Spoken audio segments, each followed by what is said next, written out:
Hello and welcome to another episode of Page Burners. We're working our way through the Malaz Island books by both authors Stephen Erickson and Ian Esslemont in publication order. We're currently working our way through Night of Knives by Ian Esslemont. This is the second discussion.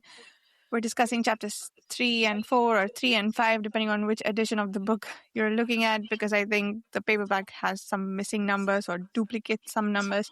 But we're stopping our discussion today at the chapter entitled Old Enemies, Old Friends. Like, we're going to the end of that chapter today. Next week we'll be going through, I think, the only remaining chapter of this book, which will bring us to the end of the book. Once we're done with that, we'll be back on the Malaz Island Book of the Fallen with Bone Hunters, because that's next in publication order. We put up reading schedules and everything on the Patreon forum if you'd like to read along or follow along with us.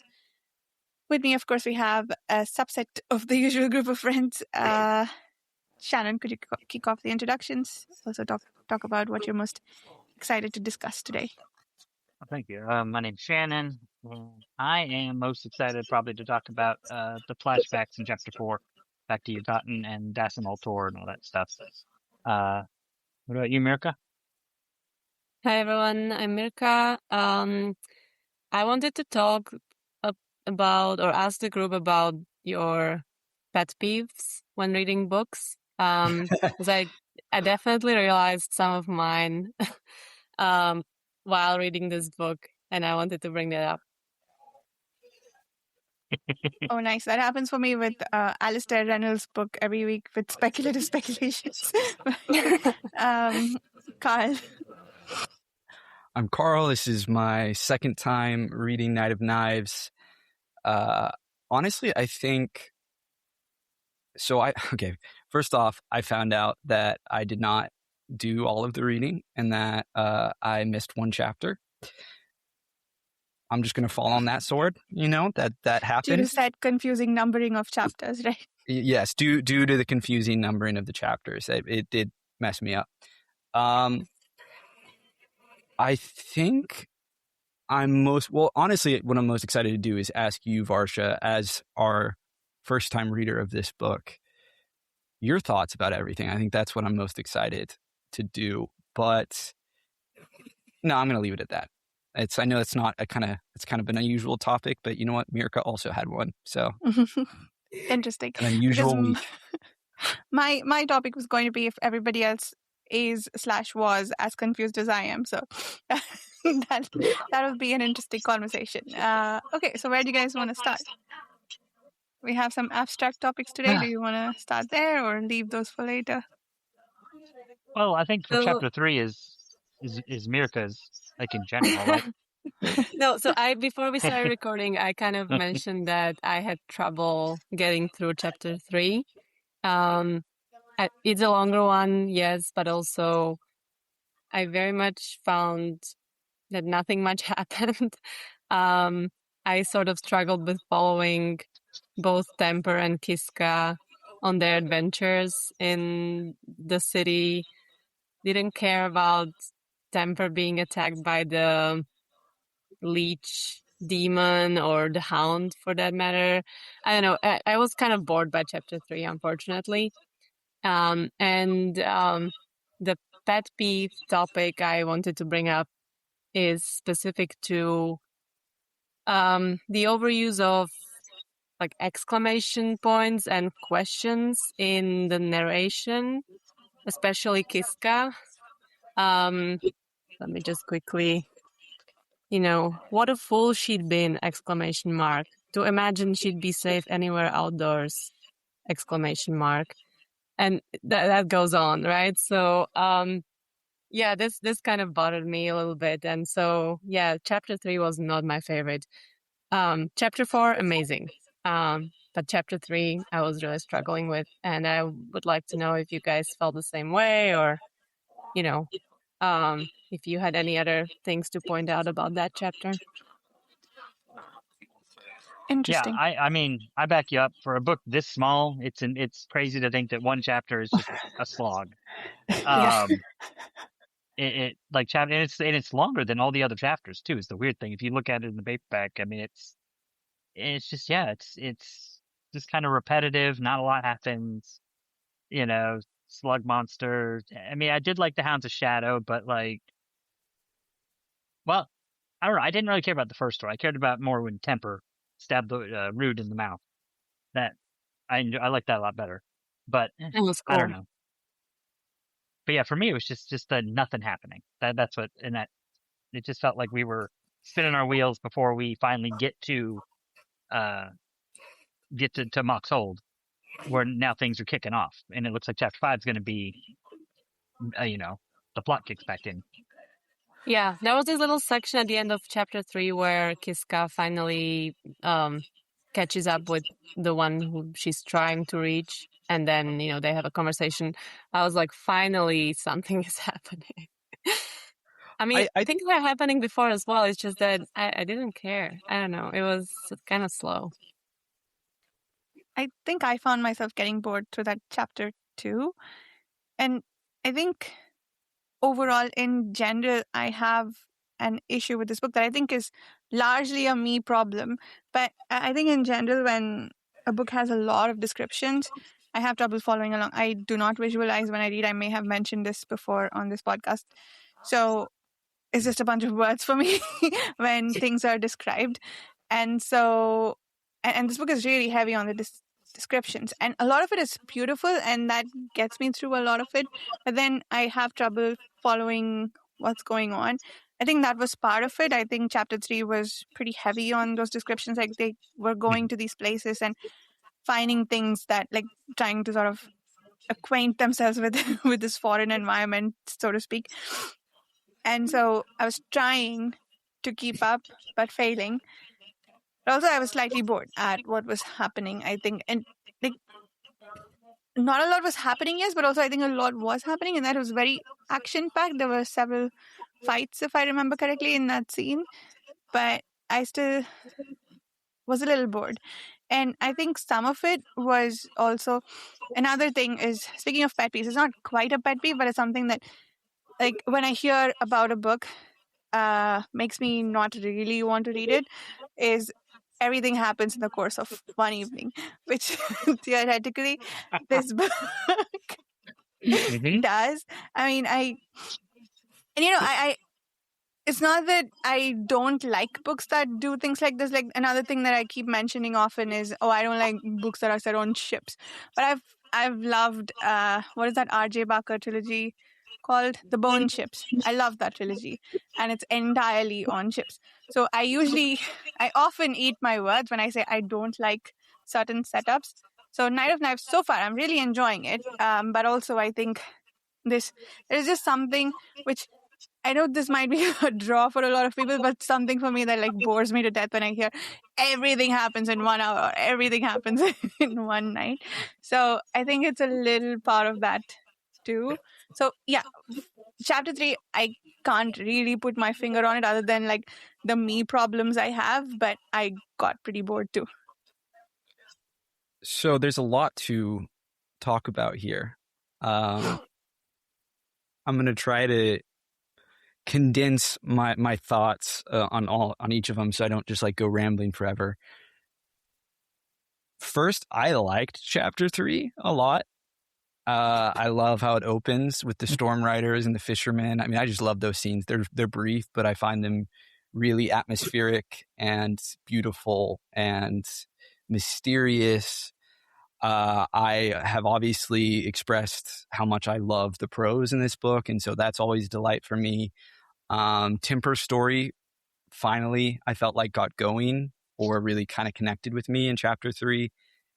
Now that he's on the run and is, like, getting to act and have some agency, I thought was great. And his interaction with the demon and with the hounds, of course, was definitely a highlight for me. I just really enjoyed. And I also love the scene of, like, him going back to his, like, old, friend, in quotes, who, he gets, like, all his tools set up, and it just, like, it felt like a movie scene, and it really got me going. And I think that's a good transition to, like, what you were saying, Varsha, in terms of, like, it all feels like it takes place in one night. Like, or it does, that is, like, a pet peeve of yours. Like, I have the exact opposite thing, which is I love that. And it's like kind of a classic movie trope because like you think like in movies so often, you only have 2 hours, so you got to be more contained. And so kind of one of the ways of doing that is by making it temporally contained. And so, when I was in film school, that would be like one of the ways they would tell you to do it is like either like one location, or like it all takes place in one night or 1 hour or whatever. Like I think that stuff can be very interesting because of it just kind of immediately ups the sense of tension. But it can be done better or worse. I don't know that this is like my favorite story to ever do that, but I do enjoy it. I love Kiska, stumbling around, getting into trouble.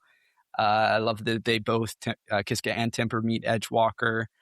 In terms of my pet peeves, and one that does come up occasionally in this book, but is definitely a much bigger problem in other books. I mean, I'm sure I have a bunch of pet peeves, but like the one that immediately comes to mind is in like fantasy novels when everyone talks like they're modern day millennials.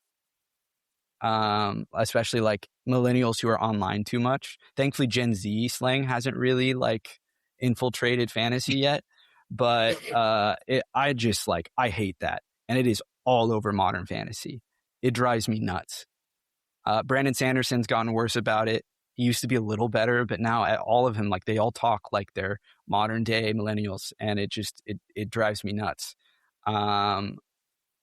Yeah, I just like, if you're going to write fantasy and kind of evoke an older time, you should at least put in a little effort to make it read a little older. That's just my opinion. It's subjective like anything, but as an aesthetic quality, I find it grating. And you said you found it in this book as well? Occasionally. There's occasionally some phrasing that reads as very modern. That like rubs me the wrong way. But Esslemont and Erikson both, I would say, are generally better at not doing it. Is it mostly Kiska doing it, you think? It might be. I mean, and maybe that was how he was trying to like give her a different voice, and he went a little too far. Yeah, no, I mean that's a very real possibility. I would really have to kind of dig into the text again to see. Yeah, but I think you might be right about that. I mean, it might all be Kiska's point of view. But I don't know. I like chapter 3, and unfortunately, I've only read now like 5 pages of chapter 4, which is what I read before hopping back on. So I can't speak to it other than I do remember from my first read loving the flashbacks, and that being an absolute highlight of the book for me. Before we go to the flashbacks, I wanted to circle back to the fisherman, because his story concludes here, right? Like he's overcome by the riders, he's killed. And there is also this cute little scene where his wife also died because of his death, I think, right? Agela goes and finds her frozen. But anyways, I agree that it is a very cool little storyline with amazing visuals, but it's not clear to me what it was, and I don't remember if it gets explained a little bit more as the book concludes. But aside from like it being really cool and cinematic, I'm not really sure if I understood what the fisherman was trying to do, like alone in his little boat against all these magical creatures. Any thoughts? Well, he's repelling them. I mean, he's trying to stop them from going and freezing all of Malaz. Yeah. Okay. Yeah, but I think it's as simple as that. He was like easily defeated. Unfortunately, yeah. Which makes it kind of pointless. Wasn't he? He made it 3 chapters or 3 little mini vignettes. Like he lasted for a little while, but I mean it's. I think it dives into what Agela is talking with his Obo. Yeah, about Surly's cull has weakened the island, because that was all these witches and wizards, and they used to keep these storm riders away, but now they're all gone. So all you got left is, I guess, the fishermen and these two, and then I guess one other one that they're gonna go get. So he knew he wasn't enough, but he still put up a fight. Okay, there are many parts to my why am I so confused question, so I'll start here. One, I didn't realize that Agela went to the fisherwoman's house. I thought it was the other way around, and things were frozen in Agela's house. It makes a lot more sense the other way around. So I'm slightly less confused, but I also apparently was very confused when I was reading it, because I misread that entire section. But also, what was the nature of the fight he was putting up? Was he, like, I don't know, battling with the Storm Riders, or was the island of calm that he had around himself, was that somehow just defeating the Storm Riders by itself?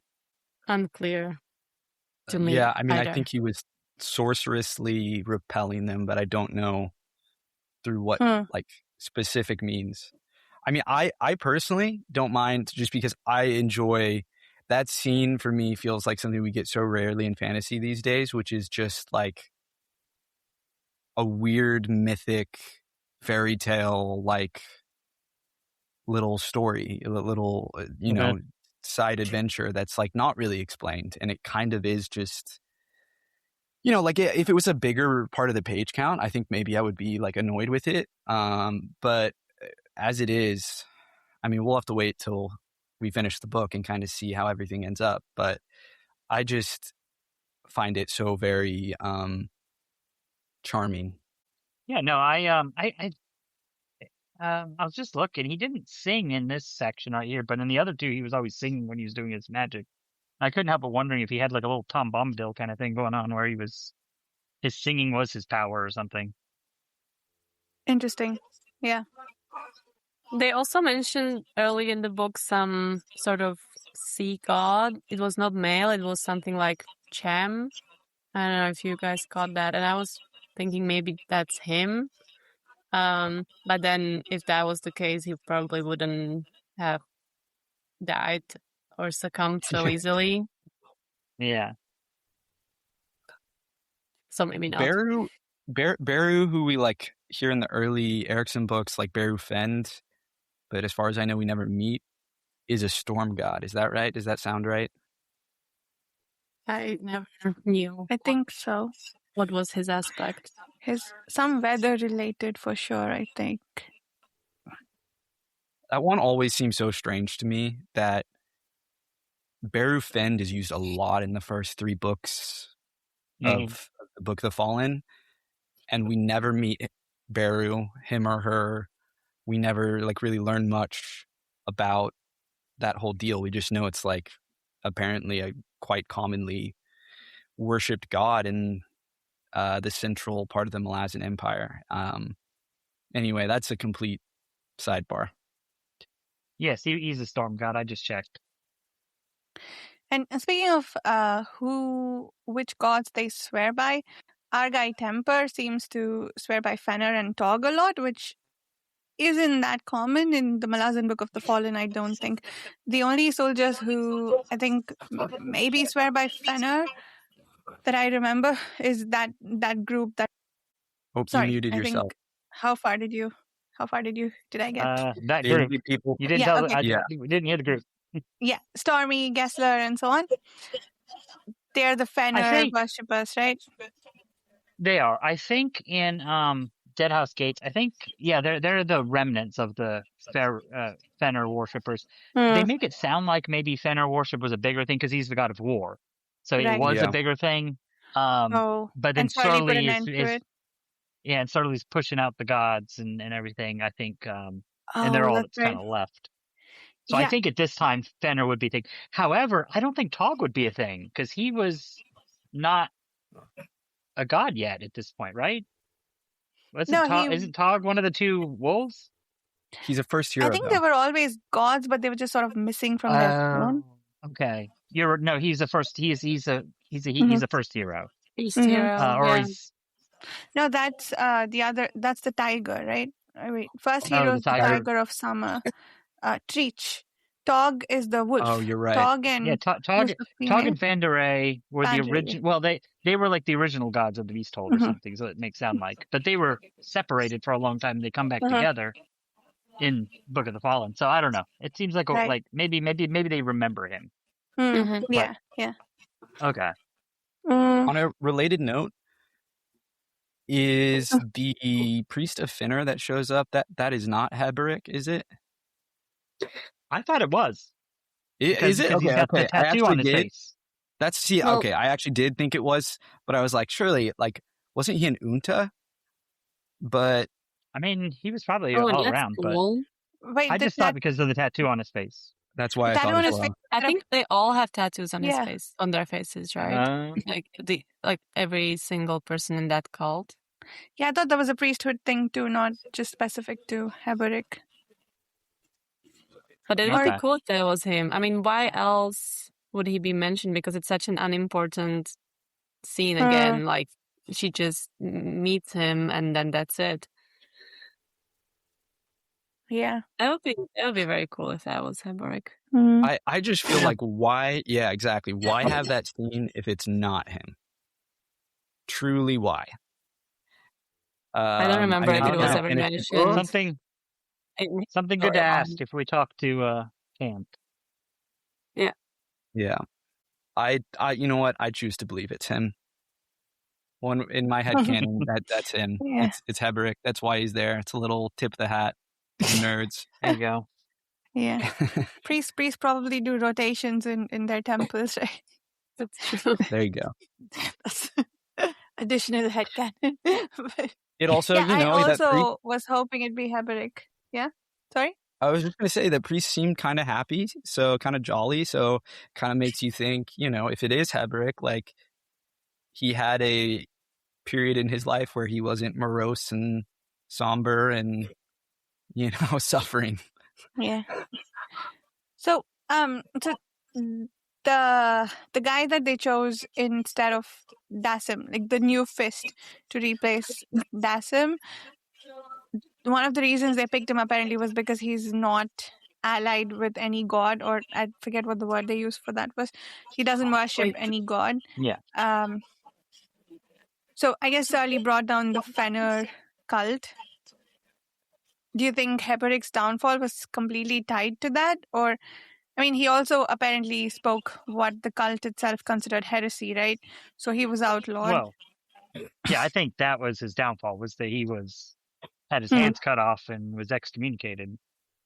So it was all his doing, or did it have something to do with maybe Surly getting rid of the most powerful priest from the cult, do you think? Because I thought of that too. Do we see her oppressing like religions, you know, not within the military? Because I think the only reference that we ever had was just Stormy and Gessler. Right. But I don't know. I don't remember. Yeah. I don't even remember what exactly he was cast out for. I remember what you said, Varsha, that he was like, he spoke against them or whatever, but I don't remember the details of it. Yeah. Yeah, what was his heresy? It was like something that they were not, you know, Finner. It was something about like that just it contradicted the doctrine, but wasn't necessarily against Finner as a god. I feel like, or Finner approved of it. There was something like that. Oh, wait a second. I think maybe this might not be Heboric in this book, because he might have been mentioned in some prior book, like books that took place earlier, now that I think about it. And he would have had his hands cut off already at this point. Well, I need to double check on that. Oh, okay. I don't think so, because the noble culling hasn't happened yet, and he got his hands cut off shortly before that. Yeah, he would still have hands. Got it. It's unlikely it's Heberic, but you know, why not? Everyone deserves a little Heberic in their lives. A little happy Heberic. A little, exactly.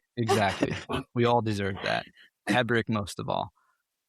So Varsha, what else was confusing for you? So I had a few things. One, I think my sense of place is completely off. I think Shannon maybe clarified it for me accidentally. I was like, what the hell is the hold? But it's probably Mock's hold. And so Yes. now I'm a little bit clearer on where they are.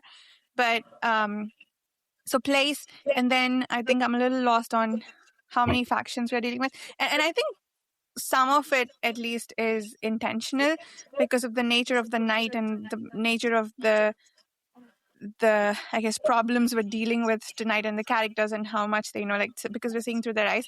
I think some of the sort of vagueness and confusion is intentional, but I think I'm still a little more lost than I should be in this book. So yeah, the sense of place completely off. And I think some of it may just have to do with my inability to remember names and locations. And second is, how many groups have we met so far and what they're all up to and where their loyalties are. I think I have a vague sense of there is some group with this imperial superior who most probably is Surly. Maybe we got that confirmed too in chapter 4 with her group of Claw. And then there's people who are supporting Dancer and Kellanved, probably working with them actively.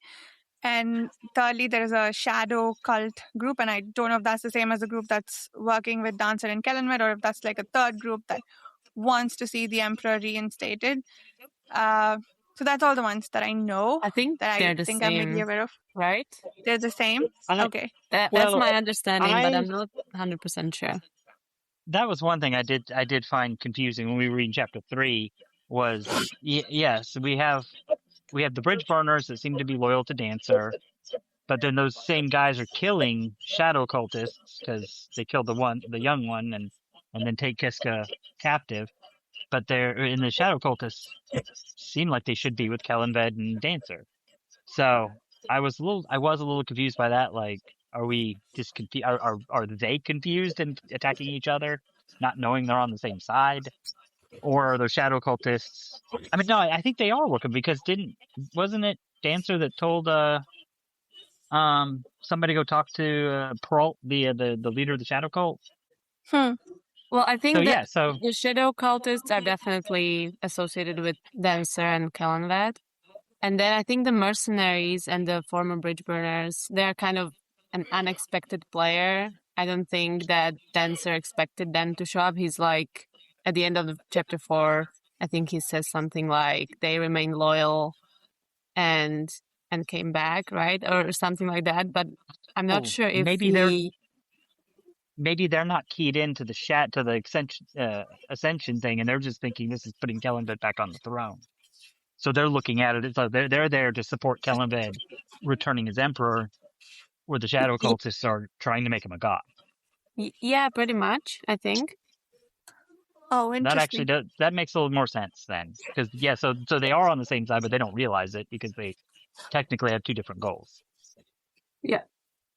That's hysterical if they're all killing each other and they're on the same side. That does kind of feel very Malazan to me. Yeah, it does. It's especially very shadow, like the shadow aspect of it all. One thing that kind of makes it even more confusing is Corin and how Temper asked for her and took her away from Mock's hold, from Dancer.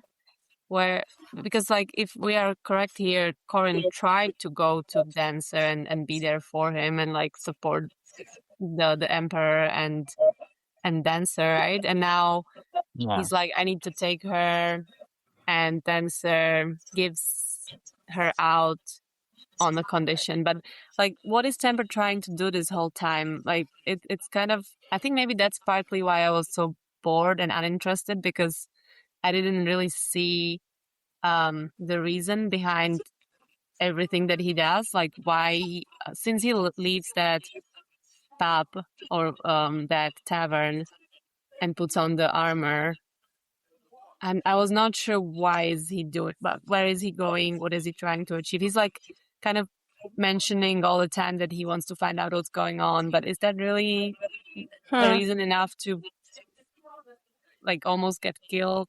And then the thing with Corin, yeah, I don't know. I was slightly confused there. I think, that was my fourth reason for confusion, is that I'm a little lost as to Temper and Kiska's motivations in what they're doing. Like, I get that Kiska wants to leave the island, but like, what is she hoping to accomplish by putting her life in danger tonight is my question. Like, is she hoping that someone will see how cool she is? Like, I don't know like what her end game is for being out at night. Especially with that flashback we got of when Agela was trying to save her life and she was just being a brat, wanting to be let out. And but more importantly with Temper, he clearly seems to have some end goal in mind, and I wasn't clear on it. I think the flashbacks may have cleared up some of it for me, that I think he has a bone to pick with the claw, and so he's trying to find and kill as many as he can. Maybe I don't know if that's the goal, because he certainly wasn't expecting to see Possum there. That was an accident, or like it was a happy accident for him. Go ahead, Shannon. Sorry. I was gonna say, I think his motivation is just Corin. Like because he's at the inn, and then they leave, and then he goes looking for her, and now he ends up at the hold, and then he runs into Dancer and says, "I want her." And I was so. Is she injured? Did she get injured by in the claw? Is that what happened? Because like because she seems unconscious, right? The last time he saw her, she just left him, and she didn't seem like she needed saving or anything. She just left. Like, yeah. Like where does he take that intention to go save her from is unclear. Oh, okay. Yeah, I think. Wait, okay. Let me make sure I'm not getting confused now. Corin is the one though that he had a crush on, but ended up like was like working with the other bridge burners and mercenaries, Ash. right? Yeah, working with Ash, right? Yeah. So she is actually there. I'm pretty sure it's Corin is one of the ones who kidnaps Kiska, and so that's where she got injured. Was in the chaos that happens with the hounds when the hounds come in and start killing everyone. Yeah, that's the group that kidnaps Kiska, for sure. Yeah, and ties her up for the first time. Temper, I'm pretty sure, is going to Mock's hold because that's where a lot of like it's an Imperial stronghold. So he's going there specifically to like, I think even maybe more than getting information, like shut this down. That it's a real active threat, and he's like going to go and try to, inform on people. Wouldn't that be completely against everything that we learned about him in the beginning, where he's trying to lay low and not get noticed and not kind of escape his past? I think the point is that he doesn't have a choice anymore. He feels he doesn't have a choice because they found him, the bridge burners, and they're actively threatening his life. And so he thinks he needs to go up there to deal with them. I'll admit I'm not like 100% convinced of this. It is a little confusing. I'm realizing now that I don't feel confident about what's going on with him internally. Kiska, I do think I think Kiska is just being like a freaking like idiot. Like, I think that's kind of the point. She is like going out and getting into trouble because she's so bored with life. And like is desperate. Well, at least she got that message from Agela to deliver. So I'm like, finally, at least she has a purpose to do what she has been doing all this time. Right. Yeah, but then Arlen says, "Okay, thanks for the message. Don't follow us," and then she's still, Yeah. I think literally her motivation is just being a rambunctious child. Like it's as simple as that. Is that she is like desperate to be a part of things, and so is like actively risking her life, and that's just who she is. You can almost see it as like a take on the like classic intrepid hero sort of situation. Interesting. I really like the scene where she saw Temper show up at the hold, and he looked like an ancient demon to her. That was pretty cool. That was fun when they crossed paths. Yeah. Okay. I'm going to see if I can figure out what's going on. What do you think of Art and Varsha? Sorry, we spoke at the same time. I was going to ask you, Varsha, what do you think of Artan? Artan. Yeah, that's the guy who captures Kiska, right? And the one who spoke to what's his name? Oleg before he gets killed. Yeah. I wonder, he's not Dancer, right? He's a different guy. But yeah, I'm curious if it's interesting because all of these characters feel like someone we've met before, but not really. Maybe they are similar in sort of fame and purpose to other characters we've met in the Book of the Fallen. So I keep wanting to map them to someone we know.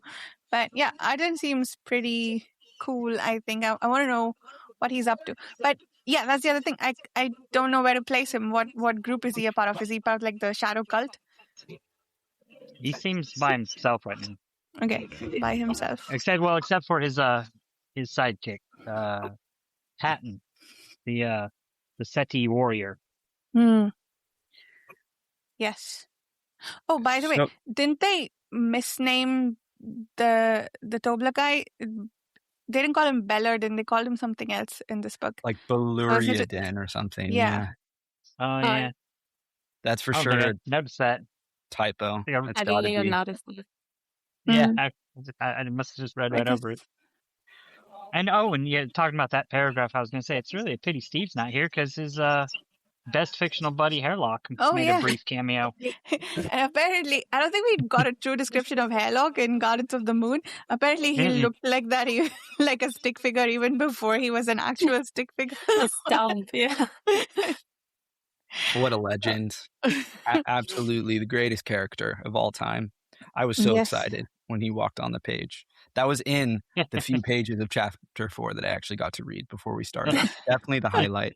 Yeah, that's a good concentration of names there, right? Including Whiskey Jack and some other...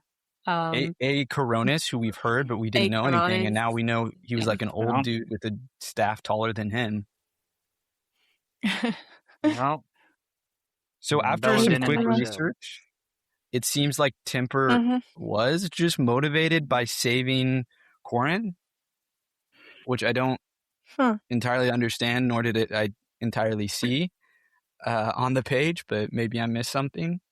And I guess he was going to Moxhold because he thought she was there. I don't know. That is confusing. I just don't know why he thought she needed saving, or like, really, like she just like held him at sword point. What's going on there? Yeah,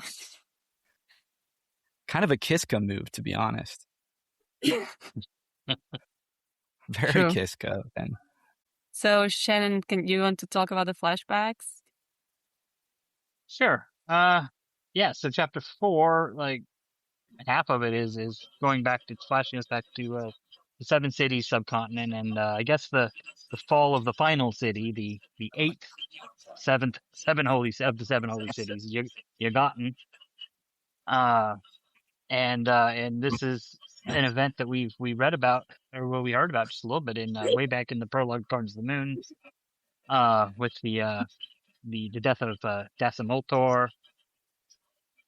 And I just thought it was really great to finally see the events behind that, to see the big fight. I thought this was when the fights went. This was my favorite fight. Was the Dasem and his sword fighting and this surgeon guy.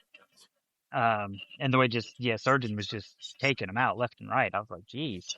And then after they're all wounded, the second half of the flashback is Surly basically trying to take out Dasem Ultor. And the two surviving, what's the other guy's name? Ferrul and Temper saving him. Seems like they killed Possum, but I mean, clearly they didn't because he shows up modern day. We said we get to see Topper, who's another character we see in the future. At this point, he's second in command of the Claw. He'll eventually be the head of the Claw. But I just like this kind of gets to like I just like Dasem Ultor. He's just a badass. And I like the way his men talk about him. I was looking for it. I forgot to highlight it, and I cannot find it. But I love the quote where they were talking about how he's like a true leader. Like he's like somebody soldiers want to follow, and more so than the other people that are high up in the empire. And Listen, Yeah, I think they're saying as that Surly is a leader that is motivated by fear, or like rules by fear, but Dasem just inspires loyalty, right? And that was a very cool. He's got that ridge. There was something that, as a former soldier myself, like that just really resonated with me. Like I've known, captains like that where it was like, yeah, that guy, I'll follow him to hell. Those other these politicians, I don't care about them, but that guy. So it just that resonated. You know what, Dasem Ultor, super cool, but I have to say it, he's no hairlock. Come on. Hairlock in half. No car. Listen, if Steve's not here, I've got to be the one to, speak to our Lord and Savior, the doll of wood, the absolute nut job, chaos mage, hairlock. What a man! I did want to say about going back to Dasem Ultor real fast. I do wish we got a little bit more about him and Hood in this, because it's really ambiguous. Like they're at the beginning, they're talking like he's still tight with Hood, but then later on they're like, no, he's already had his break with Hood. But they don't get into the whys. They don't get into nothing. And I feel like Temper, being positioned where he is, should know a little more about it. Well, not if Dasem didn't tell him, right? So how would he know? Like if Dasem held this these close, guys are the closest to him. I mean, these are his bodyguards. But I don't know. But I wouldn't be surprised if he was like super private about these things. Like I kind of see that like not coming up in conversation. May I just say they do mention? I think Dasem says something like Hood made a mistake. Oh, like he made a mistake, and then we know that it was about Hood, but I guess Temper in that scene, he doesn't know who he's talking about. I was about to ask the same thing, Varsha. I was trying to I'm trying to be a little vague because I don't remember how much has been revealed about Dasem Hood, except for just they were connected. I think we know what Dasem's position was. So okay, I think that's been mentioned, but for anyone listening, a little clarity is Varsha messaged something in the chat, and we do know this. We learned this in Dead House Gates, that Dasem Ultor had a breakup with Hood because Hood took his daughter. We know that. We do know that. Yeah, it was definitely mentioned. Like maybe Lady Envy talks about that. Yeah. Or yeah. It's in one of the epigraphs. There's definitely something like this already mentioned. Okay, interesting. Yeah, so we do know about some connection between Dasem and Hood. So what? And he seems to be on a quest to do something for or about Hood now. So we don't know yet if he's fallen out with Hood, right? By the time Temper separates from him. Oh, point of confusion number 5, timelines. Because the 2 flashbacks that we got from Temper's point of view in this chapter, in chapter 4, the first one was apparently, he said, it's a recurring nightmare that has been happening for a long time, and it sounded like it's from several years ago, the night at Yagatan when Dasem almost died. But then the second flashback that we are told was a year from our current timeline, like before, that seems to be the day after that fight. It's not. They mentioned that they have been sailing on a ship or on a boat to somewhere. I think it was like months. Strike Island. Island? Okay. Yeah, it's up north of the Kwantali continent. So they've gone all the way to the other side of another continent.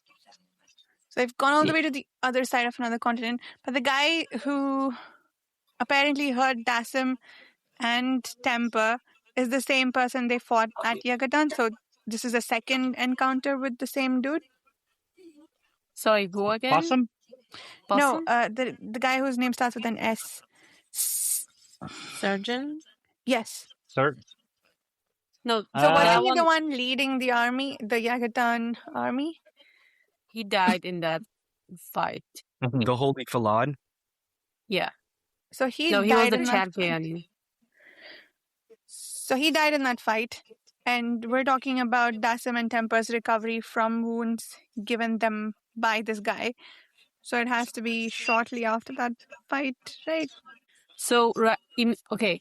So when Temper wakes up and goes to like take Dasem, they fight Possum and all the other claws. Surly is there, but she leaves before the fight happens. That's immediately after the fight, immediately after the Igatan fight. But then the scene where they say goodbye, and where several years that's after. that's a long time after. I mean, longish time after that. So the final scene was a year ago, not the scene where he woke up the day after the fight. Okay, less confused now. Thank you. I also don't think Yigatan was like many, many years ago. Like, I think it was like a couple years ago. They mentioned exactly for how long they traveled around, the three of them. Like after they escaped from the claw, they mentioned exactly that the number of, I think, months. But I'm trying to find it now.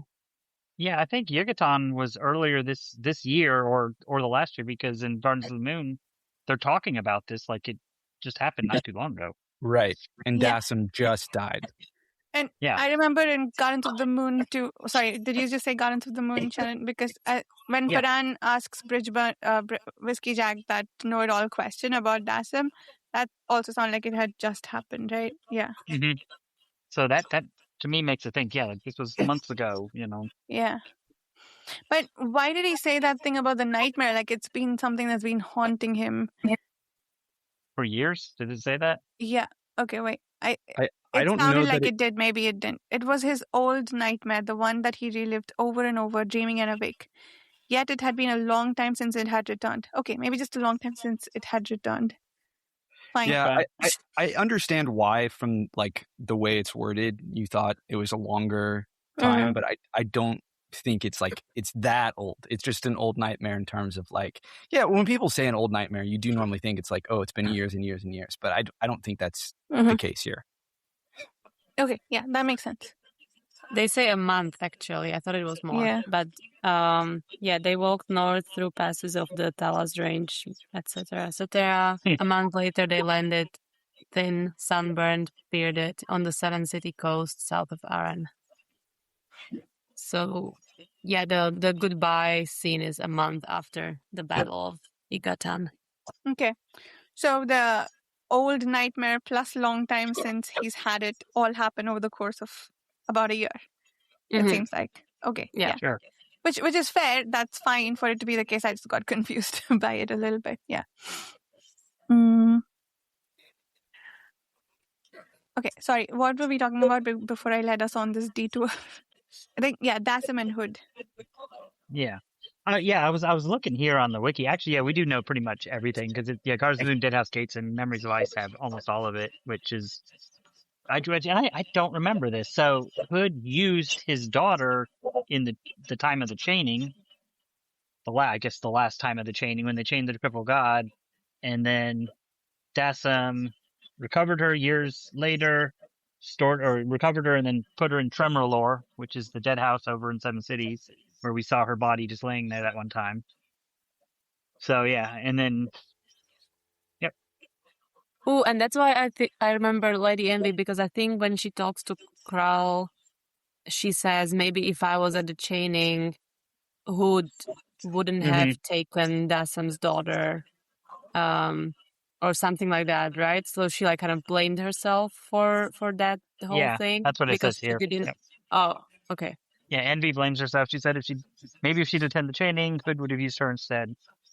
But Cruel answers and said it's something that only Hood could answer. Besides, the overall issue was more complicated by the fact that Dasem as December had become to rival his own powers. So this led to Dasem ascending himself. But we don't know what he used his daughter for, right? Like how what It happened. doesn't know. I don't know how she's used in the chaining, but that's what it says. Interesting. I had forgotten that we knew Dasem had ascended at this point. Yeah, that was. I remember Varsha being surprised when we were reading Memories of Ice, and I pointed out because it was kind of oblique. It wasn't necessarily like arrows pointing at it, like Dasem Ultor ascended, but it tells you that he's December, and it's like, oh, and December is one of the gods. I know that name. The Lord of Tragedy. And he's different from Dasem Belakis, because that's the mistake I made for the longest time. I thought these were all the same thing, same person, and then things didn't make sense at all.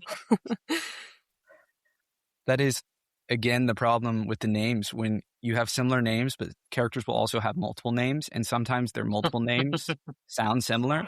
And so you're like, is this all the same person? Are these different people? Yeah. Yeah. Yeah, we were talking about Beru earlier. You guys haven't even met the other Beru. Because there's another Beru. What? A human named after a god, or another god named You will have to wait and see. I ain't telling you nothing. Okay. Damn. I don't remember this at all. Maybe I haven't read it. Okay. I vaguely remembered, and then when I went to hit the wiki, I was like, oh yeah, that's him. I remember now. Cool. But it's one of my favorite Esslemont books, so that's why it kind of stuck in my head. What else? There was something I wanted to say earlier, something we were talking about around Dasem Ultor. Oh, Surly. Yeah, this book just makes me dislike her even more. Like it honestly feels like she is exactly who we think she is. Like Deadhouse Gates kind of tries to frame it as actually there's a lot more going on with her, and that, actually maybe she's smarter than it initially seems. But, even though you can add like some nuance to her actions, and she's not responsible for every terrible thing that happened in the wake of the coup, she kind of sucks. Like she's like not very good at her job. Is not inspiring or charismatic, and pretty just power cruel. obsessed. Yeah. It really made me wonder if Erickson likes the character a lot more than Esslemont, like, because I feel like Erickson tries to write her a little bit more nuanced, and Esslemont's just like, no, she's dumb. Everything she does actually makes things worse. Do we know whose character it was? Sometimes we know, right? We know that Anna Mandarake was Steven's, and Dasem was, I think, Ian's. So knowing that Erickson started running what became the Malazan, like that, the Empire, he was running Dancer, and his player was Esslemont playing Kellanved. I'm willing to bet that she's probably an NPC that Erickson invented. Although I don't know, because they did play some campaigns with other players, so maybe it was another player's character who just, if you ever played D&D, sometimes people bring in characters who are just like the worst, and you're like, why are we doing this? I don't know. I just definitely get the sense that Erickson, like, this isn't a Fellison situation where I feel like, okay, actually, like, this character, I understand why people don't like her, but like there is like a lot going on there, and I feel like there's a lot to kind of explore and feel for. Like, Surly, we are given absolutely no reason to think she doesn't just suck, Like, what is her deal? Well, why like she's trying to maintain order, but she's doing it poorly. And if that's like her main drive, that's the worst thing. She's incompetent. Like like how she's weakened Malaz Island by wiping out all the magic users, and we have never really were given a reason why she did that. She just did it. I I'm think she's sure just trying to protect herself and her position, and in doing so, she just makes bad decisions. Yeah, I was definitely at some point willing to accept that, she kind of took over just because Kellanved and Dancer were MIA, didn't care about the Empire. They just did their own thing somewhere, who knows where. But then, yeah, I mean, that would be okay, but only if she was a good, competent ruler, right? But she's not. She's like really unreasonable in many ways. Yeah, I mean, well, what's worse is she saw Kellanved create this empire. She's part of it. It's expanded, it's grown, everything's gone great, and then he's gone, and then now she comes in and she's doing everything different. Like, instead of allowing the soldiers to worship whatever gods they want, she's oppressing them. And she's, and I feel like we look at the Malazan, I mean, for the most part, they were pretty successful with their expansion up until Dasem Ultor dies, and then Kellanved and Dancer leave, and then now we know from the future that Seven Cities is going to go into, revolt. Genebaxis is kind of iffy. They never have really completed that one. Yeah, we could play the devil's advocate a little bit in like talking about how if you replace someone, you kind of don't want to just be the second them. You kind of want to be yourself and want to make a name for yourself. But yeah, I think we can all agree that she didn't really choose the best means to achieve that. Yeah, the problem is that the being herself means sucking. And I just like she just doesn't have a lot of redeeming qualities. Now knowing like, I'm sure if we got in her head and like really got a storyline, I'm sure she would be complex and interesting. But what we are given like doesn't make me like her at all. Like, in fact, I actually find her deeply irritating the further on into the series we get. Yeah. Well, you will not like what's coming in Path to Ascendancy. Oh, God.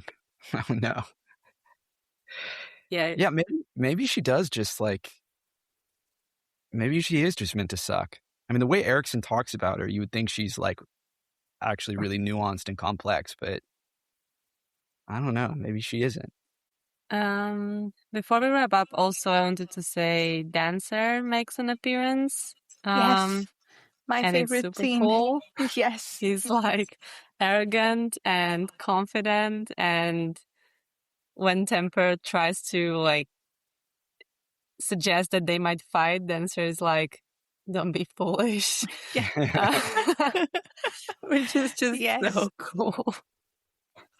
Dancer and by extension Cotillion have to be maybe one of my favorite Malazan characters.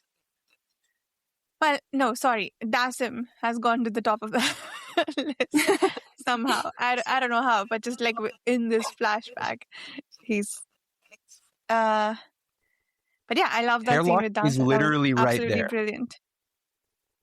Dancer could kill Hairlock too. Dancer's or Cotillion is easily my top 5. It has to be. Right? Yeah. It's fine. We if we've learned anything, it's when you kill someone, they just get even more powerful. So, that would be the secret to his ascendance. I mean, of course, that's why he ultimately ascended and became a supreme being looming over all of the Malazan universe. Are you still talking about Hairlock? Yeah, of course. What? Sorry, you missed all the subtext that hints that Hairlock is the secret hero and actually has evolved and become a higher level being. Yikes, Carl. I like the character, but not to that extent. I kind of love this as a meme. Like I kind of want to make a shirt now that says like Hairlock did nothing wrong and just like ride this all the way. Fair enough. Leave Hairlock alone. I thought Hairlock lives was our meme. But That's true. That we was. didn't have to. But Yes. the meme can metastasize like cancer. Mhm. Okay, it's Okay. it can be powerful. It can be Yes. multifaceted. An interesting choice of language in the celebration of your all-powerful hero. I know what I'm doing. All right, it's the Warren of Chaos, baby.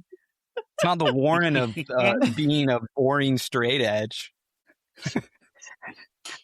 So, going back to Dancer, I thought it was interesting that Surly's claws, they have a reputation, and at one point in the story, someone even refers them as one of hers. Like, they're severely tied to her, and they have this whole reputation that induces fear and whatnot. But the talents operate in secrecy.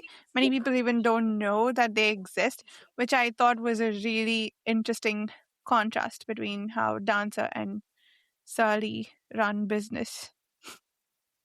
Yeah, very good point.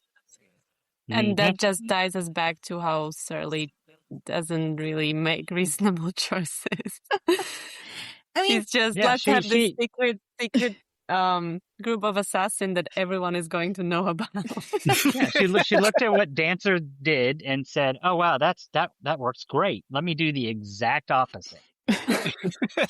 Which, to be fair, the Claw are terrifying, and unless Kalam Makar is there wiping them out. I mean, they're pretty much they are pretty deadly.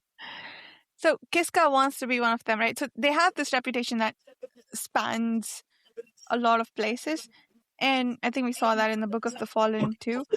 But also, I think, to be fair to Surly, at least the one thing she probably did right is that she seems to command a severe loyalty amongst the Claw, which then gives her some amount of control through. I don't know. I never really saw it as loyalty. I guess, yeah, maybe. Maybe it is loyalty. Maybe. But somehow... Go ahead, sorry. I think I've always seen parallels to like Hitler and like the SS. It's like, you get in and then now you can just kind of do whatever you want, get away with whatever you want. And there is a power there being attached to that greater power.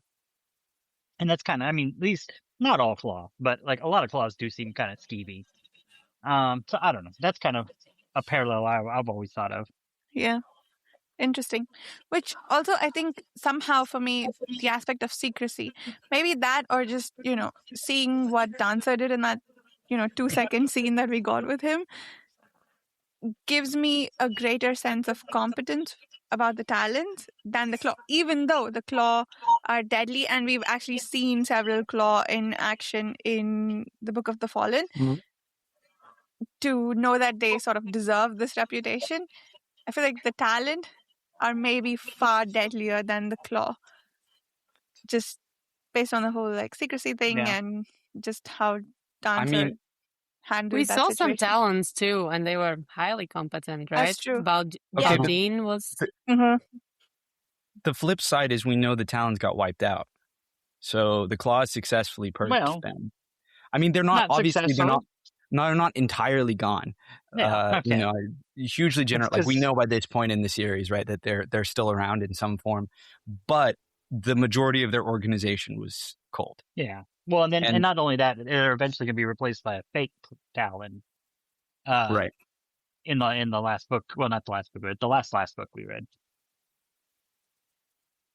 Well, I always thought about that as a thing that happened because of numbers. Basically, the Claws just outnumbered the Talons by so much that there wasn't any other resolution to this. Whereas Dancer had been way more picky about who he lets in. That's Claw probably was true. kind of like, let's all join and be this, scary cult of assassins. Well, yeah, to me, it's not a measure of competence, really. No, and also your ringleader ascends, becomes a god, and as far as we know, doesn't really look out for the talents he left behind. because You know what? Cotillion, I mean, he's not exactly the best guy. I mean, Yeah. I was trying to think of like, why is it that I dislike Surly Lysine so much in comparison to so many absolutely atrocious people, or let's say some of them are morally complex. And I think it's because we're like meant, like the way she's discussed as if she is this like ruthless, cold pragmatist. That like what she's doing is for some type of greater good, and she's supposedly intelligent and like she gets shit done. And I'm the type of person that generally, like, that type of character appeals to me. I think you can see a sort of similar version of that with like Tavor, whereas Tavor is, though, extremely competent. And I mean, we still have more to go with her story, so I won't go further there. But it almost seems like Lysine, despite what we're told pretty frequently, fails at virtually everything she does. And so that dichotomy makes her extremely annoying. Like it just like well, it's weird having like the dissonance of being, especially in Deadhouse Gates, like told about how she operates, and in Gardens of the Moon for that matter, and treated like she's this like really mysterious, like competent, pragmatist, and then like every decision we see she makes seems to be horrendously stupid. Now, I mean, slightly hyperbolic. I'm sure she's made some good decisions, but it's like, if you're gonna make a character, like, people are going to talk about them as if they're good at their job, like they really need to be good at their job. Otherwise, it's just, I mean, it reminds me too often of like, crappy bosses, maybe, that like, people like have to talk them up even though they're like the worst. And you're like, if literally anyone else, like a donkey, had this job, we would all be better off. And well, first of all, I disagree. She always has done everything wrong. That's not hyperbolic. But I think the reason that, at least me, going off what you said, and I agree almost every across the board, but she doesn't change. She doesn't grow. She's just, this is Lysine 10 years before we met her in Gardens of the Moon, and she's basically still just the same. Where Cotillion, like, he's kind of a horrible god when we meet him in Gardens of the Moon, but we, just within the span of the first 5 books, we can see how he's already changed some. Like his experiences with Sari and what he did to her and stuff has actually affected him, and he's potentially becoming maybe a little bit of a better person than when he was Dancer. Because this is my first time ever actually seeing Dancer, was the scene here. Which seems, he seems pretty much just Cotillion. So where do we stand on, say, Surly versus Kellanved as the Emperor, based on that tiny snippet we got of what Dasem told Temper about how he went to meet him at one point and he wasn't even in the room, which I think we got a similar thing with Kalam and Surly in Deadhouse Gates. But it sounds like, well, Kellanved, the Empire is not even his concern right now. He doesn't care about it anymore. Do we think Surly cares more than just about her consolidation of power, and she actually cares about the Empire, and she's just making misguided decisions for the Empire? Because I think Shadow Throne at some point says something to that effect. I forget in which book, but he does seem to want to give her the benefit of doubt and say, like, she's just she was doing the best she could. That's like literally her one redeeming quality. The problem is, we don't see it.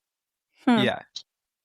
Like, and I think Steven Erikson would say that, yes, but I haven't seen any evidence of it, is the problem. I agree. Like, we just don't see enough evidence of it. And on top of that, like, I mean, I guess you could say her sparing Kalam at the end of Deadhouse Gates, but like, if someone like really desperately cares about the Empire, and like I'm meant to like really like kind of get behind them even in a minute way, like I want to see them actually be like an effective administrator. an effective leader, an effective rule, an effective something, like in any of the myriad job categories that the head of an empire has to fill. And because it seems like she fills like basically none of them, not well. She's not a good symbolic figurehead. She's actually a terrible one. She doesn't seem to be particularly potent administrator. She's actively tyrannical. Kellanved, I think is a bad person, but presumably was quite good at empire building and empire making because he made the empire. I mean, he was the head of the empire. And, the fact that, he's the type of, chaotic bastard that can drop everything on a whim, it doesn't erase that fact. But also, I would say, I think the argument would be that everything Kellanved did was for his own gain too. He became an emperor. He raised this empire, and then as soon as he found a bigger prize, he abandoned the empire he built. So Yeah, could I you? think that maybe that's why they kind of clicked together so much when they met, right? Because like they probably saw that ambition in each other, and that's why they could work together. Yeah, I think you're right. Like there's not that much difference in motives of Kellanved and motives of Surly, but there is just something different. I don't know if it's, I don't want to say morals because Kellanved did some pretty bad stuff as well, but Surly somehow takes it to the next level still. And I guess not caring about others in a way that maybe Kellanved did. I don't know if I feel like I know enough about how Kellanved was as a ruler, because everything that we've got so far seems to be more out of a sense of indifference than because he thinks running the empire a certain way would help. Or maybe not. Maybe I'm misreading that. It like maybe, there's valid. So he let everyone follow their faith and he let people rule themselves and whatnot. But he did cull nobles, right? That's something that Sully continued, didn't start, as far as I know. But so she kept some of his practices, I think, where they kept her cruel. But I'm trying to think if some of the things that she is doing, like killing magic and not letting soldiers follow certain cults, for instance, if that is from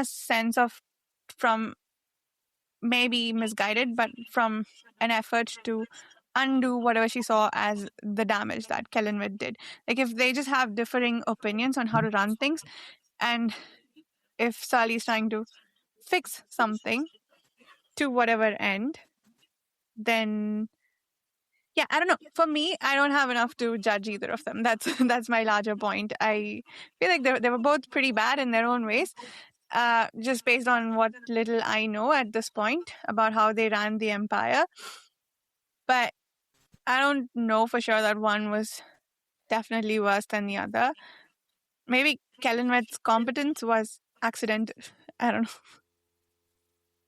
know. Okay, I so think also even if Kellanved had Dancer, right? So there were two of them. They could have, I think it was easier in that sense. Surly was always alone in a sense. That's true. She created Claude to be her collective dancer, but that it's not really the same she has thing. Topper. I mean, like what I Topper. think the issue here is separating the people that the throne, let's say, surrounds itself with, like from the throne itself. Like I mean, this is, I guess, just getting into like my own personal philosophy about leadership, but I think maybe the single most important thing for a leader to be able to do is surround themselves with highly competent people. And Kellanved, if he had one talent, it was bringing together highly competent people, seemingly with the exception of Surly. And she does not. She like actively alienates the competent people. She is not gathering her own little, team of icons to, rule the world.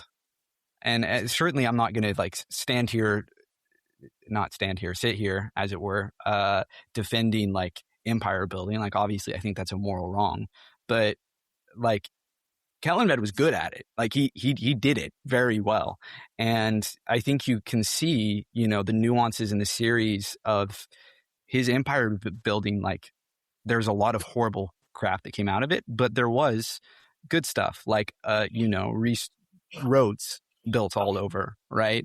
And a lot of crime was kind of tamped down, and things were generally safer. There's less war within the empire, and so that is not to wipe away all his crimes or to say that he's like a good guy. He's not. He sucks. He's like an evil human being. But I mean, his morality, I think, is tough to put your finger on because he is so mysterious. I don't know. I mean, I've read one of the books of A Path to Ascendancy, and like I feel like I have no better understanding of who he is as a person. I mean, in a weird way, I feel like I know a lot more about him, but I also don't have any better sense of like what drives him. I don't know if Mirka, after many of the books, feels like, if you have a deeper understanding of him. And that's not a criticism either, I should say. But anyway, what I'm getting at, circling back around, is just that I think like he is indisputably the better leader of the empire. And it's just the evidence is just like in literally what happens with the empire when he is in charge versus when she's in charge.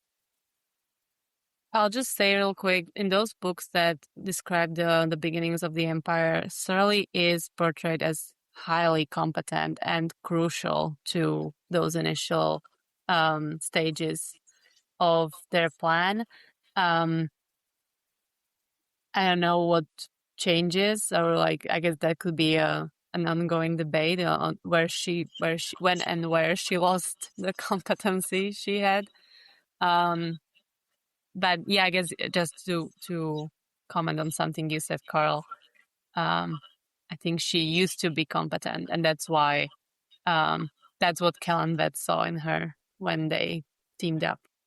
That makes me excited to read that then, because I would like to see her be good at some job. Yeah, I'm very curious to learn more about the state of the empire before the Gardens of the Moon timeline, because I think everything that we know about them so far, it begs certain opinions, but I'm not convinced that said opinions are warranted yet. I don't know enough. So yeah, I would definitely like to.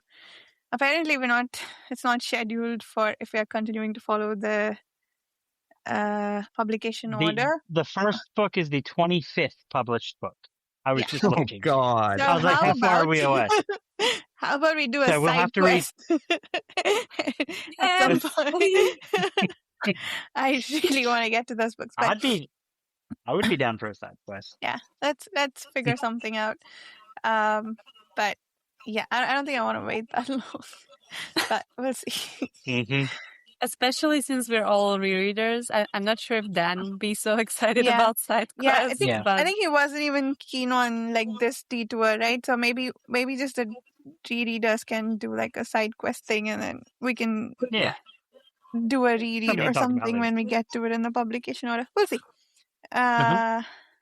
Okay, yeah, we can plan for that. There's probably a break coming up around September. We can figure something out. Cool. Sorry, did we want to do quotes or did we have more topics to discuss? I'm ready for quotes. Right. Let's see. I say I'm ready for quotes. I don't actually have a quote, but I'm ready for it. I'm ready for your quotes. I came with empty pockets too. Okay. Oh no. Yes. Okay, I have a couple of Kellanved and Dancer quotes. I highlighted them mostly because they told me more about these guys. I think this is Temper's POV. What Dancer had said more or less agreed with his own conclusions about the Emperor and his cohort. To his mind, most people, like Surly, viewed control, political or personal, as the highest ambition. But men like Kellanved and Dancer were after power, the ineffable quality itself. Heading a kingdom or an empire was just one expression of it. They'd done that and now wanted more. That's all. I thought that was interesting and relevant given our long discussion about Searle.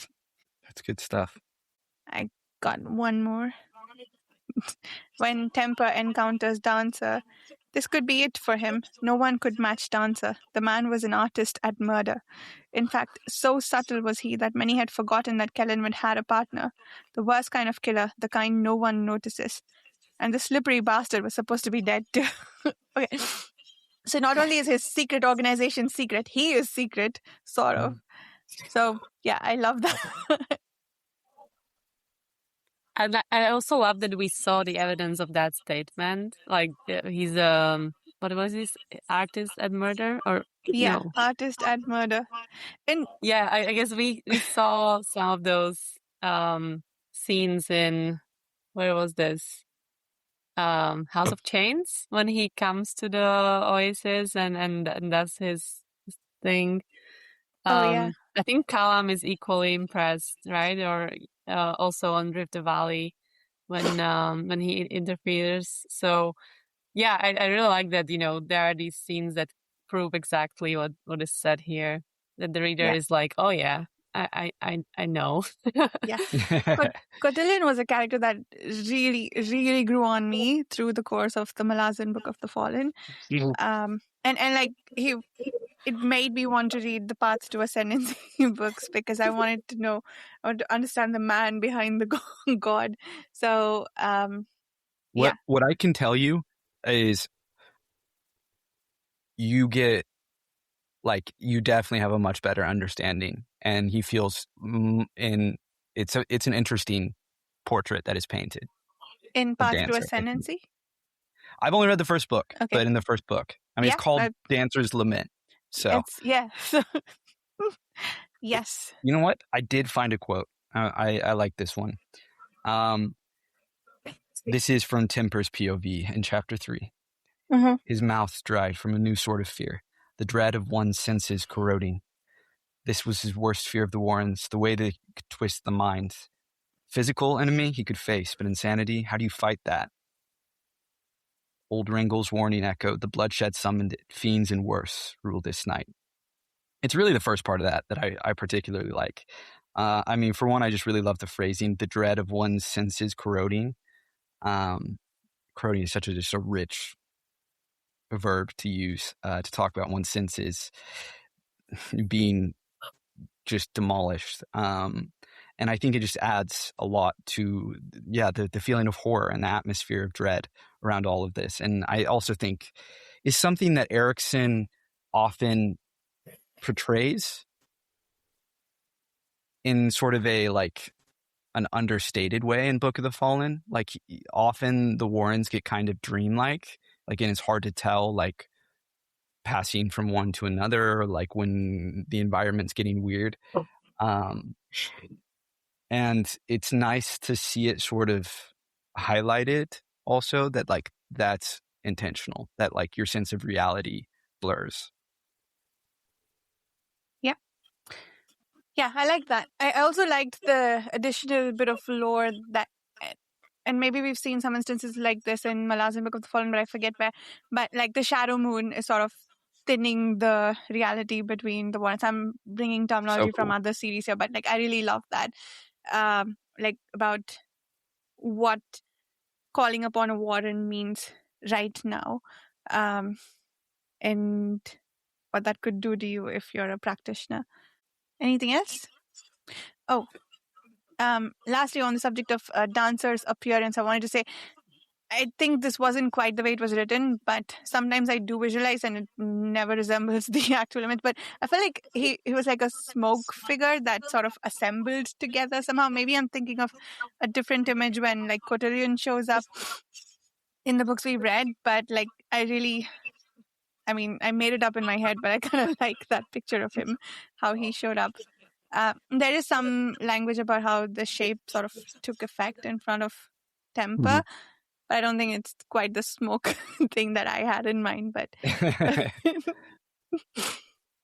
I think you are right. There was something kind of special about his appearance, and I think that was partially what told Temper and also Arton, who's watching this, that it's him, right? Because right. I think they said that he's like, he has the hood on, he's like in the robes. So there was just something about his posture and mannerism that told these two that this is Dancer, right? Which is also very cool. Like, you don't even see his face, but you know it's him. Right, yeah. It felt less appeared and more assembled, if that makes sense. The image. Maybe the thing to do with, maybe I'm thinking more shadows, less smoke, but there's just something shaky about the image quality in my head, which is nice. Like that's an interesting association for me with Dancer. Absolutely. I have that to like an extreme with Kellanved, which I do think it's like he's also constantly described as like blurring sort of out of sight and like, you know, coming in and out of shadow. And so I think that's where that comes from. But I can never quite like picture him with like a full face. Like he's always just a little bit out of view, always a little bit in the dark. You know, he's always got his hood up. I love it. Yeah. And he always has a cane in as Shadow Throne, right? He has a cane. Am I remembering that wrong? So he's Even described as some old.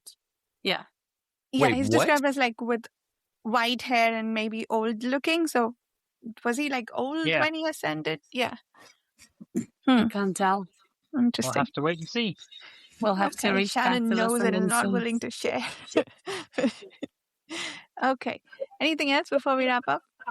Okay. That's it. We'll be back next week with the rest of the book. And then we'll continue on with Bone Hunters. I'll put up a reading schedule maybe shortly for Bone Hunters. And we'll probably do like 12 or 13 discussions for it when we get there. And we'll do a full series spoiler discussion at the end of Bone Hunters. Probably not at the end of this one, unless any of you feels otherwise. And that's it. Once again, if you'd like to read along with us, please check out the Patreon forum. We do a lot of planning there, and we have a lot of forum threads that Shannon manages. Thank you, Shannon, with the spoiler discussions and the non-spoiler discussions for new readers. So, yeah, thank you so much for listening, and we'll see you soon. Bye.